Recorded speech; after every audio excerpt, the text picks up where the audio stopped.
Star TV, senang sekali saya Bilqis Sabila dapat menjumpai Anda dalam kesempatan yang berbeda pada hari ini. Dan pada hari ini tentunya dalam peringatan Hari Anak Nasional, jatuh pada setiap tanggal 23 Juli setiap tahunnya. Pelaksanaan peringatan Hari Anak Nasional tahun 2023 mengambil tema Anak Terlindungi Indonesia Maju. Nah, dengan tema tersebut diharapkan anak Indonesia dapat menjadi agen perubahan dalam menyuarakan hak-haknya. Seperti apa kemudian Kementerian PPA ini menyikapi perayaan momentum tersebut? Kami akan ulas selengkapnya hari ini langsung bersama dengan Deputi Bidang Perlindungan Khusus Anak Kementerian PPPA dengan Bapak Nahar. Selamat sore Pak Nahar, Assalamualaikum. Waalaikumsalam. Bagaimana kabarnya di hari ini Pak? Baik. Baik, sehat selalu ya Pak ya. Bapak berbicara mengenai Hari Anak Nasional 2023 dengan tema Anak Terlindungi Indonesia Maju. Isu yang akan dicanangkan oleh Kementerian PPA dalam perayaan Hari Anak Nasional 2023 seperti apa sih Pak?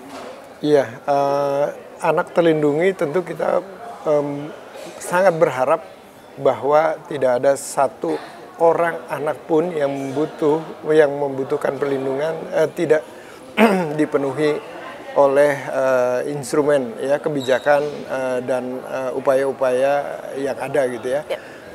Jadi pemenuhan hak anaknya dilaksanakan, lalu kemudian ketika anak rentan dan mengalami berbagai persoalan, ada instrumen yang bisa melindungi dan komitmen kita harus sama, yaitu tidak ada satu orang anak pun yang membutuhkan perlindungan tidak diberikan perlindungan. Oleh karena itu di saat-saat kita menjalani proses menuju Indonesia layak anak, maka kita ingin memastikan semua anak terlindungi.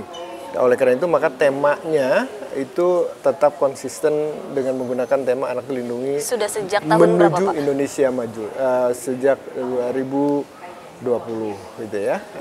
Jadi 4 tahun ke belakang kita menggunakan tema yang sama gitu ya. Untuk mewujudkan itu tentu kita menggunakan beberapa instrumen yang kemudian dijadikan subtema. Jadi subtema itu pertama adalah bahwa misalnya persoalan yang muncul terkait dengan dampak medsos terhadap berbagai persoalan yang dihadapi oleh anak. Oleh karena itu maka kita mengingatkan tentang cerdas bermedsos agar anak Indonesia aman. Lalu kemudian yang kedua tentu kita terus mendorong agar anak berani memimpin dan bicara kalau ada persoalan-persoalan. Speak up begitu ya? Iya, speak up. Jadi mulai dari rumah. Dia komunikasi jalan dengan orang tua, berani bicara, menyampaikan keluh kesahnya, sehingga sebelum jadi persoalan, anak sudah punya jawaban oleh orang terdekatnya, yang harus memang memberikan solusi, yaitu orang tua gitu ya. Lalu kemudian yang kedua tentu kita berharap lingkungannya menjadi aman, dan pengasuhannya itu terjaga dengan sebaik-baiknya dilaksanakan oleh orang tua dan keluarga. Dan yang terakhir adalah memastikan bahwa kekerasan perkawinan anak dan pekerja anak bisa kita cegah dan hilangkan atau diminimalisasikan atau diturunkan gitu. Jadi dengan 5 strategi itu yang dijadikan subtema, kita berharap kita bisa mewujudkan upaya-upaya untuk Indonesia yang melindungi anak dan menuju Indonesia yang lebih maju. Kemudian kita juga sama-sama menyadari Pak bahwa memang tren kekerasan seksual pada anak begitu berdasarkan data dari Simfoni PPA ini terus mengalami peningkatan begitu Pak. Nah tentu dengan adanya kekerasan tersebut ini yang paling terdampak adalah anak itu sendiri. Nah apakah dari Kementerian PPPA ini ada semacam mengedukasi kepada orang di sekitar anak begitu Pak? Karena tidak hanya anak saja yang perlu diedukasi, namun orang-orang di sekitar ini juga perlu tahu bahwa kekerasan seksual pada anak itu tidak boleh lagi dilakukan begitu. Iya, ada 4 pilar dalam upaya perlindungan anak. Anak itu sendiri, orang tua dan keluarga gitu ya. Lalu kemudian masyarakat, dan terakhir adalah pemerintah, baik pemerintah pusat maupun pemerintah daerah. Oleh karena itu maka 4 pilar itu harus sama-sama didorong, lalu kemudian ditingkatkan kapasitasnya untuk melakukan upaya-upaya. Contoh misalnya di anak sendiri, anak kita terus dorong untuk melaksanakan perannya sebagai 2P misalnya ya, pelopor dan pelapor gitu. Jadi itu terus dengan melakukan berbagai peningkatan kapasitas gitu ya, bahkan perluasan jangkauan, bahkan forum-forum anak itu ada di desa-desa. Ya, setuju. Sehingga itu nanti akan menjadi instrumen untuk memastikan bahwa anak-anak paham tentang perannya sebagai pelopor dan pelapor. Lalu kemudian keluarga tentu juga harus ditingkatkan kapasitasnya dan upaya-upaya misalnya dengan memberikan konsultasi keluarga. Lalu kemudian beberapa program untuk keluarga juga didorong. Misalnya ada Puspaga, ada program-program pengasuhan positif dan lain-lain itu diupayakan. Demikian juga misalnya penguatan kapasitas di masyarakat sendiri gitu ya. Artinya di masyarakat juga didorong misalnya ada gerakan-gerakan perlindungan anak terpadu berbasis masyarakat, sehingga di lingkungan terdekat, lingkungan masyarakat itu upaya-upaya itu dilakukan. Terakhir, kalau seandainya situasinya mendorong pemerintah harus ikut terlibat, maka tentu program-program perlindungan anak yang dilaksanakan oleh pemerintah baik di pusat maupun di daerah itu juga harus dilakukan, termasuk menyediakan fasilitas-fasilitas layanan yang dapat disiapkan untuk jaga-jaga kalau seandainya ada kasus-kasus yang muncul di wilayah-wilayah yang ada di wilayah Indonesia. Baik, sehingga dalam hal ini peran pemerintah ini hanya memastikan bahwa kebijakan ataupun program untuk melindungi anak itu dapat berjalan, namun kembali lagi kepada anak dan juga kepada peran dari masyarakat dan juga keluarga sendirilah yang berperan lebih penting begitu. Kita semua saat ini baik kita sebagai masyarakat dan juga pemerintah memiliki cita-cita penting di tahun 2045 nih Pak, untuk bisa mencapai generasi emas tahun 2045. Bagaimana Kementerian Perlindungan Perempuan dan Anak ini melakukan pemberdayaan dan perlindungan anak untuk dapat menciptakan generasi anak Indonesia yang mampu mewujudkan era Indonesia emas tersebut? Iya, dilihat dari fase usia. Kalau hari ini anak-anak kita 30% adalah penduduk yang berusia sebelum 18 tahun, artinya 0 sampai 17 tahun. Kalau kita hitung usia maksimalnya 17 tahun sebelum 18 tahun dewasa itu, kita bisa hitung 20 tahun kemudian pada saat masuk ke 45, maka anak-anak yang sekarang ini akan menjadi generasi produktif di saat itu. Betul. Oleh karena itu harus disiapkan generasi yang berkualitas. Maka melalui rencana pembangunan baik jangka pendek, menengah gitu ya, kebijakan nasionalnya sudah mengarah ke sana gitu ya, peningkatan kualitas SDM. Lalu kemudian program-programnya juga mengarah ke sana, termasuk pelaksanaan kebijakan kabupaten kota layak anak untuk mengarah ke Indonesia layak anak di 2030 sebelum 2040. Sehingga tahapan itu kita berharap bisa dicapai di fase 2045, kita benar-benar siap dengan kondisi dan kualitas anak-anak kita yang sudah dipersiapkan dengan baik hari ini, di tahun ini, dengan tahapan-tahapan yang kita lakukan bersama. Kira-kira tahap pertama apa yang harus dilakukan untuk bisa mencapai hal tersebut? Apakah baik dari sisi pendidikan begitu Pak, atau dari apa untuk bisa mencapai Indonesia emas itu Pak? Iya, untuk mengarah ke sana tentu salah satunya kita menggunakan instrumen kebijakan Kabupaten Kota Layak. Baik. Kebijakan ini ditopang oleh 5 unsur utama yang harus dipenuhi. Paling tidak di setiap kabupaten kota itu harus memenuhi itu.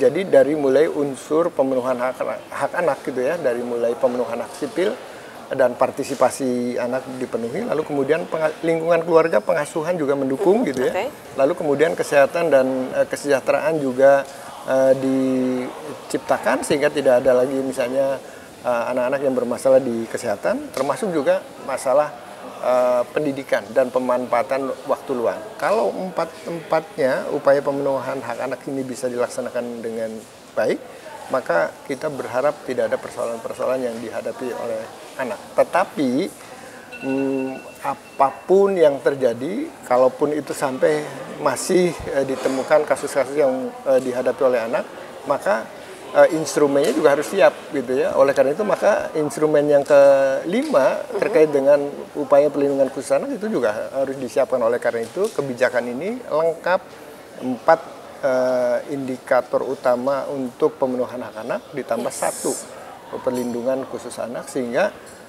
kita siap dengan 2 strategi mencegah dan menangani. Baik, sebelum menangani tentunya hal mencegah ini menjadi penting begitu ya Pak, sebelum terjadi gitu. Kemudian permasalahan anak ini kita tahu tidak hanya permasalahan berulang seperti mohon maaf pemerkosaan ataupun juga kekerasan, namun kini muncul begitu Pak, ada namanya determinasi kemajuan teknologi.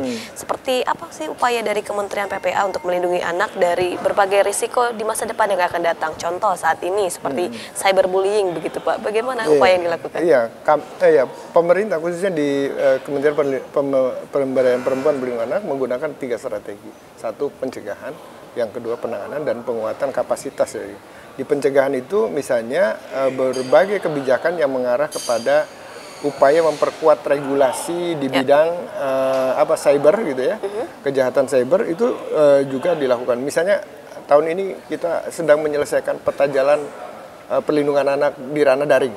Itu salah satu instrumen juga untuk memastikan bahwa pencegahannya bisa dilakukan dengan baik. Demikian juga untuk kasus-kasus kekerasan seksual, maka Undang-Undang TPKS, Undang-Undang 12 2022 juga sudah memberikan substansi yang clear ketika ini menjadi salah satu jenis tindak pidana kekerasan seksual berbasis elektronik gitu ya. Jadi berbagai langkahnya itu dilakukan. Jadi dari sisi pencegahan maka regulasi, lalu kemudian sosialisasi, advokasi itu terus dilakukan gitu ya, baik dari sisi konsep maupun dari sisi implementasinya.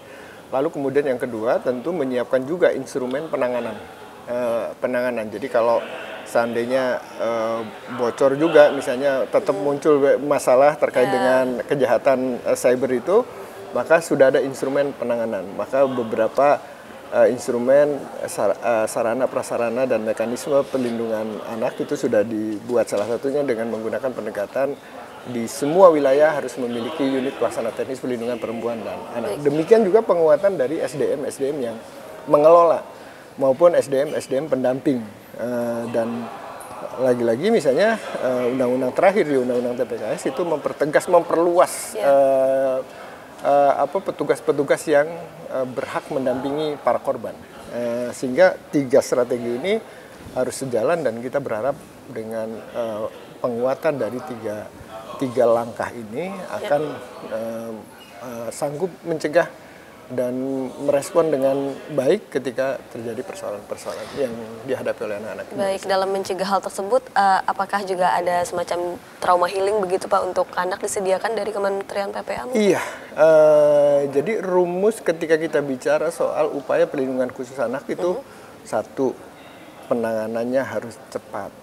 Karena bisa jadi anak-anak yang menjadi korban itu tidak bisa menunggu waktu menyelesaikannya, apalagi kalau sudah berhadapan dengan masalah dia ancaman terhadap fisik dan khususnya fisik ya, yang harus ditangani segera secara medis, maka itu harus cepat gitu sampai ke pemulihan. Yang kedua, pendampingan psikososial. Pendampingan psikososial itu untuk mendukung upaya pemulihan, baik dia sebagai korban, begitupun juga ketika anak harus berkonflik dengan hukum, dia posisinya sebagai pelaku, maka harus ada upaya juga untuk memulihkan anak ini gitu ya, sehingga kita berharap proses penyelesaiannya memberikan ruang anak ini bisa dibuka kembali untuk menyiapkan masa depannya. Yang ketiga, dukungan yang dibutuhkan, termasuk tadi beberapa terapi dan lain-lain yang dibutuhkan, termasuk pendampingan pada saat dia harus diproses secara hukum. Di itu anak masih memiliki hak untuk didampingi, harus didampingi. Itu hak yang melekat. Oleh karena itu maka 4 upaya itu mempertegas bahwa upaya intervensi dan pendampingan itu harus sejalan dalam rangka bagian dari instrumen pemulihan. Baik, dalam rangka melindungi anak ini banyak sekali upaya yang sudah dilakukan oleh Kementerian PPPA dalam mulai dari mencegah hingga menangani itu sudah memiliki cara tersendiri. Nah, terakhir Pak, harapan dan juga output dengan diselenggarakannya peringatan Hari Anak Nasional 2023 ini seperti apa? Setiap Hari Anak Nasional diingatkan secara nasional, bukan orang perorangan, tapi secara nasional kita berharap paham tentang hak-hak anak dan bagaimana memberikan perlindungan terhadap anak. Oleh karena itu tadi 4 pilar itu harus bekerja bersama. Anak dengan orang tuanya menjadi satu unit keluarga yang ideal gitu ya. Artinya orang tua mengasuh anak dengan baik gitu ya.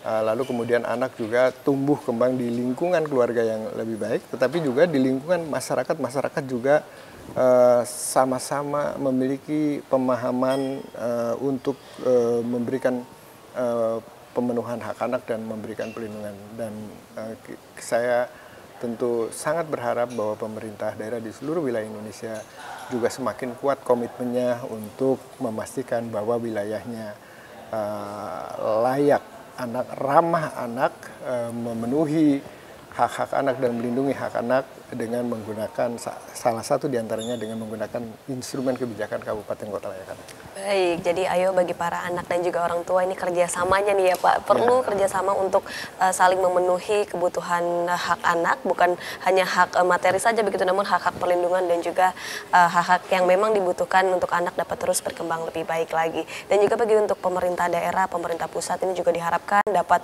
terus mengembangkan kota layak anak begitu ya Pak, untuk sehingga anak ini bisa mendapatkan hak-hak tersebut. Terima kasih banyak sekali lagi Pak Nahar telah berbagi bersama kami Pak dalam diskusi kali ini, sangat menarik lagi Pak. Selamat untuk perayaan Hari Anak Nasional, semoga apa yang diciptakan ini memang dapat segera terwujud. Terima kasih sekali lagi Pak, Assalamualaikum. Waalaikumsalam. Dan pemirsa, itulah perbincangan kami bersama dengan Deputi Bidang Perlindungan Khusus Anak Kementerian PPPA dengan Bapak Nahar. Kami akan kembali dengan beragam informasi lainnya. Tetaplah bersama kami dalam Kominfo Newsroom.